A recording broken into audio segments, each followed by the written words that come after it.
రంగారెడ్డి జిల్లా మైలార్దేవపల్లిలో కాటేదాన్లో భారీ అగ్ని ప్రమాదం జరిగింది. టాటానగర్లో ఉన్న మూతపడ్డ ప్లాస్టిక్ కంపెనీలో మంటలు చెలరేగాయి. పెద్ద ఎత్తున మంటలు ఎగిసిపడుతుండటంతో ప్లాస్టిక్ గోదాం పూర్తిగా దగ్ధమవుతోంది. నల్లటి పొగ దట్టంగా అలుముకుంది. పొగకు తోడుగా భారీగా మంటలు వ్యాపించాయి. ఈ ఘటనతో స్థానికులు భయంతో బయటకు పరుగులు తీశారు. సమాచారం అందుకున్న ఫైర్ సిబ్బంది ఘటనాస్థలి చేరుకుని మంటలు అదుపు చేసే ప్రయత్నం చేస్తోంది.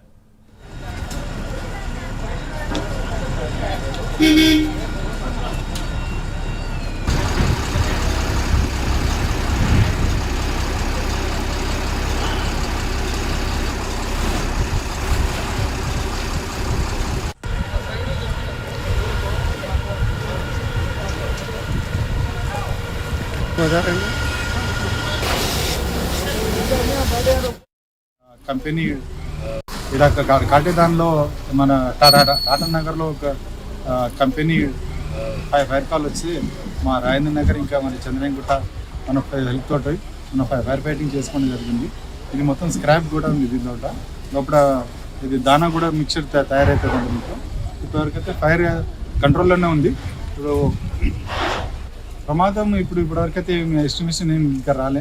ఇంకా ఎట్లా జరిగింది కూడా ఎవరు ఏం చెప్పాలి. కంపెనీ బంద్లోనే ఉందంట. నష్టపరిహారం అండర్ అసెస్మెంట్లో ఉంది. ఇంకా మన ఓనర్ కూడా ఇంకా ఫోన్లో రాలే. ఇంకా ఆయన వచ్చిన తర్వాత మేము ఇక్కడ డీటెయిల్స్ చెప్తాము.